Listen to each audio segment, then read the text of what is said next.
Hi, I'm Michael Stevenson. I'm the producing artistic director at Capital Stage Company. I almost forgot my own company. And I am talking to Amy Resnick, one of our main actors. Gosh, I am trying to think, what was your first? Now I'm getting confused. I think, was Blackberry Winter your first show with us? First show was Blackberry Winter. I will Yes. never forget that show. That was Yes. just, John did an amazing job and you were incredible in it. It was just, Jonathan Williams, the director. yeah. It was I just still have terrific. people come up after a show and say, wow, when I saw you in Blackberry Winter, I knew you were a good actress, but no, you can edit that out. No, they often, the audience, I was most afraid of doing that, doing a semi one-woman show. And then you are the one, Michael, who said, I know you can do it, Amy. And I always feel that with you. When you give me a choice in terms of a role, in terms of a play, in terms of I touched my face, in terms of whatever, it's always something I'm a little afraid of. Yeah. Yeah. And I think that's great because you push me, and then the gift is amazing, and the connection with the audience. Maybe the more scared you are, the better. In a way. I think so. Norman, excuse me. No, I was just saying. Often the pieces I'm most afraid of, like the Humans or Luna Gale, those are the ones that work out the best because you step past your comfort zone. Yeah. I know Marsha Norman taught David Lindsay-Abaire when he went to Juilliard, as well as Josh Harmon, right. Juilliard alumni. Oh, yeah. And she taught him to write about what he was most scared of. Good People and extraordinary. One of his extraordinary plays, completely out of the genre that he'd been writing in before. Just an incredible play. That was one of my favorite productions ever. The one you were in down in Marin, that was just so extraordinary. What an incredible show that was. It was great. But let me ask you, I just want to ask you a couple questions. How did you get drawn into theater and acting specifically? Because I know you've done film and television too. What drew you to theater? Wow, that is such a good question, Michael. Well, I was born in Oakland. I don't understand. and grew up across the bay from a couple really great theaters, American Conservatory Theater, which was really at its golden, shining apex in the days that I was a kid, and I got to go and see those plays. My father put me in this little, when we were little people acting. When I was in junior high, actually, my mom died actually when I was in the 6th grade. And I was the oldest, and I remember sort of keeping the family together. And my father was like, you didn't cry at your mom's funeral. And I think it's something that I think you need to go into acting. You get in touch with your feelings. Oh, you're kidding. Uh-huh. And then I was like, but then I have to give a bowling league, which I watched on Saturdays before the Incredible World of Sports. I watched the bowling where they whispered it, and here comes a strike and a curve. And I was on the Pee Wee Bowling League in Ream Valley. So I had to think long and hard about that. I'd have to give it up. And I did, thankfully, for my father. Yeah. So it's really due to my father and my mother who exposed me to the most wonderful theater in the world. And I can remember the moment, Michael, when I was woken up to what it is to be in a live audience experience, because I had seen Mary Poppins, okay? And I loved it. I knew film like as a kid, but I didn't know live theater. And I went to see Sleuth. Peter Donat and Paul Shenar were in it. Yes, yes. And if people don't know it, it's these two men who play all these different roles, but you don't know it. It's all hidden. Yeah. And in the program, they had all these different photos with different bios. So I remember as a kid, like seeing that. And not until the very last moment of that play when you hear that fire, the siren coming, my head exploded because I realized they were the same actors playing all the roles. Yeah. And I just thought that was so magic. Yeah. And at that moment, I swear to God, Mikey, that's when it was like, that's what it is to be in live, because we were all experiencing it together. Yeah. And the vibration of the actual siren, I could feel it. Wow. That was extraordinary. That's amazing. That's so the funny. moment. Yeah, that's amazing. When, of course, you remember it. And I was just thinking the other day, I was out on my bike, and there was a coffee shop that was open for some bizarre reason, and they had the tape everywhere and everybody was distancing, but there were a couple of people sitting in their patio, and my heart went, oh my God, people, because it's like we're wired to be together and have these experiences together. And I have never felt it more acutely than I do now. Now, when I think about theater, I think about, I just kind of swoon, because I'm like, that group witnessing is just such a part of who we are, especially with other people you don't know necessarily. It's kind of crazy. Let me ask you another one. So Blackberry Winter, August Osage County, Sweat, Luna Gale, and then Admissions. And there's one more, I think, out there. One preview of Admissions. Yeah, that's right. One preview of Admissions. Thank you for that preview audience. You're welcome. It was 1/33 of what I planned for you. But one of the things I admire about you is you play comedy so beautifully. And can you talk about your approach? I don't think I've ever asked you about it. What do you do? God, that's a really good question. Maybe I'm just like a little weird. And my specificness somehow is a source of amusement. That's awesome. Because it's a little off. I must say that I love music. Like, I love all music. And there's a musicality to it. And there's like a little in it. But there's such joy, and I never set out to be funny. It's just somehow I was funny. I think, big name drop here, being, Zero Mostel being my cousin and having grown up going to Broadway, being brought there by the Mostels and watching musicals, that Zero did that so well. He did comedy and he sang, and I went in the other direction. I was like, well, I can't ever be as good as Fiddler. Right. That's what they said after every show. It was good. Not as good as Fiddler. Now, Fiddler had some songs, and we would all sing Sunrise, Sunset, and then we would want to go to Howard Johnson's for a Sunday.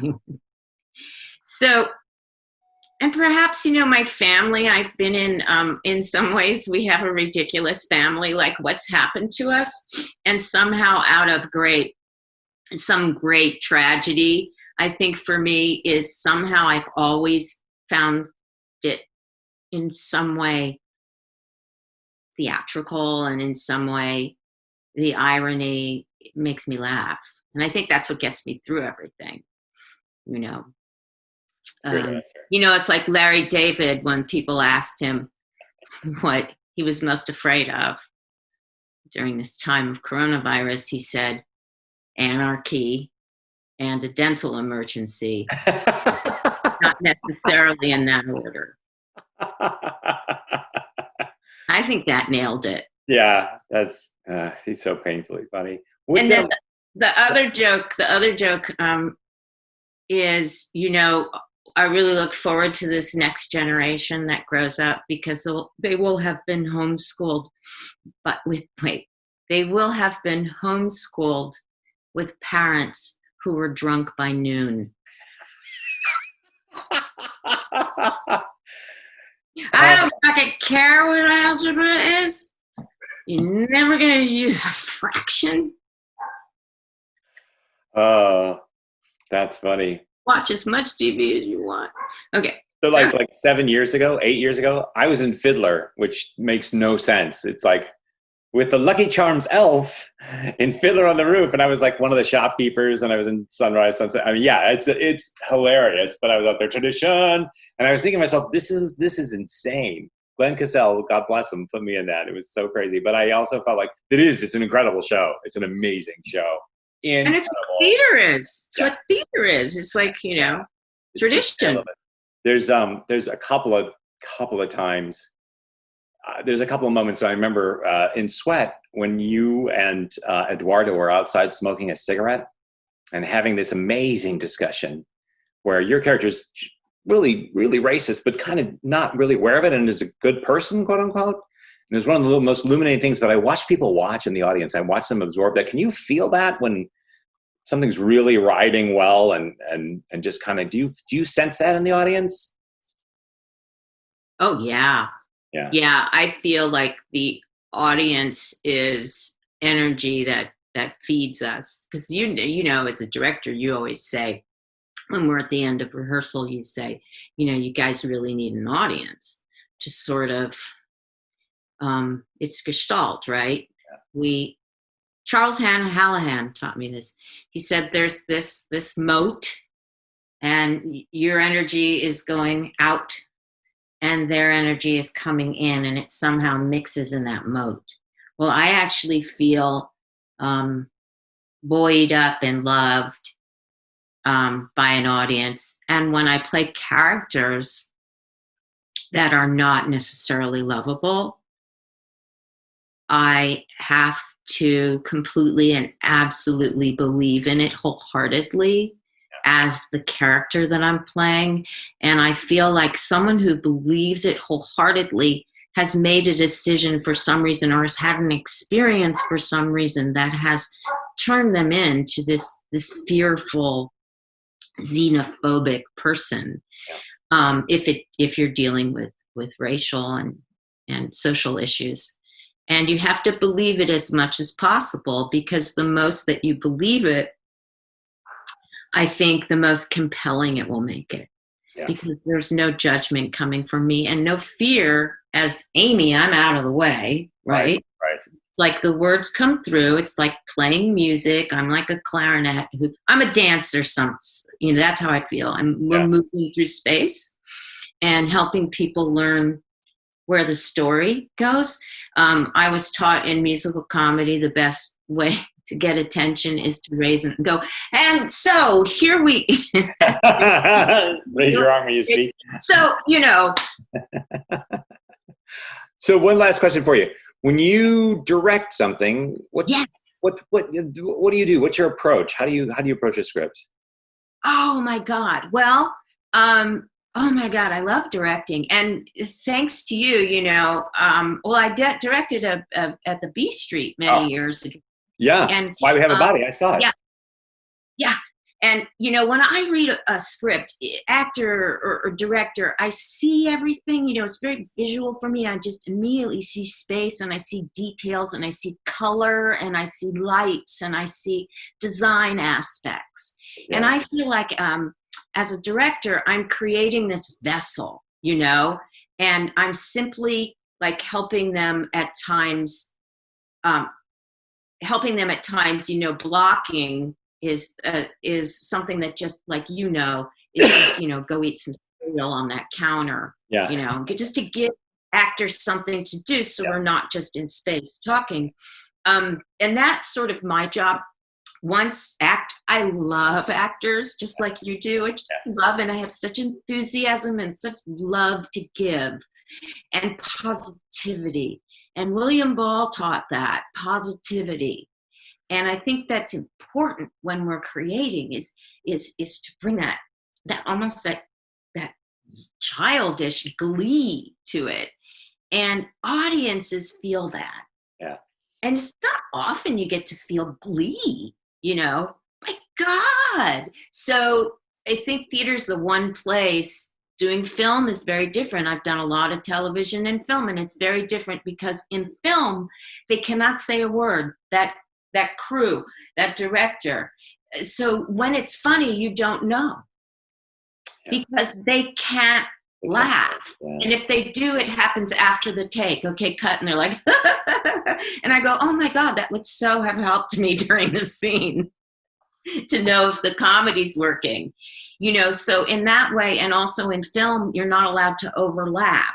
if people know, like, about the sound guys hate that. Yeah. And I love how, like, in Sweat and in Osage County, do you remember he would write these columns of triple scenarios going on, and in the Humans? Yeah. Oh my God. Yeah. You get to be messy in a way that you can't be on film. You wish you could be messy on film, but it's very hard in most of the situations I've been in. Yeah, you know what I mean? Oh, we like Cassavetes. Yeah.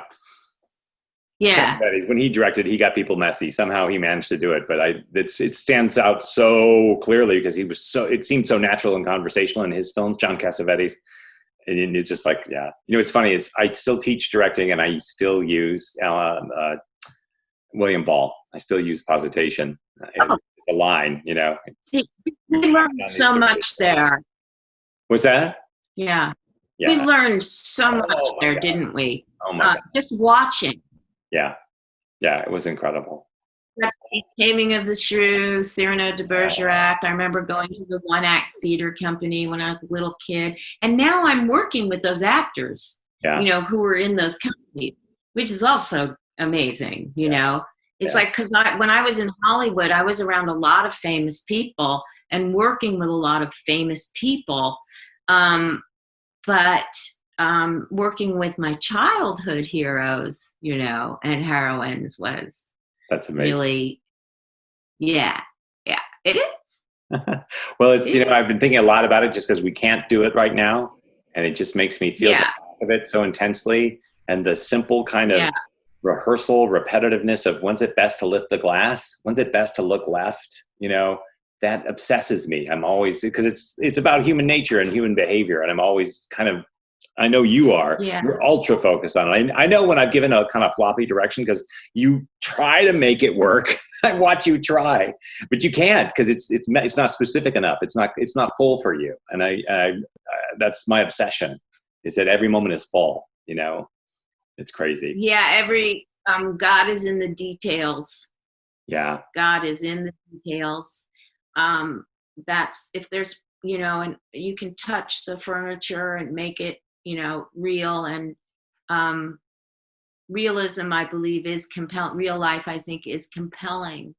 Absolutely. And Mikey, I just wanted to add this one thing to say how much I love Capitol Stage's audience. And I just want to tell you all that your support and your intelligence and your sense of humor and your love for theater is something that we feel very deeply. Sometimes when I do theater, like in New York or other places where it feels like people kind of sit back and go, you know, make me, you know, I feel you when you come in, Capitol Stage audience. I feel that you're ready and willing to go on the ride.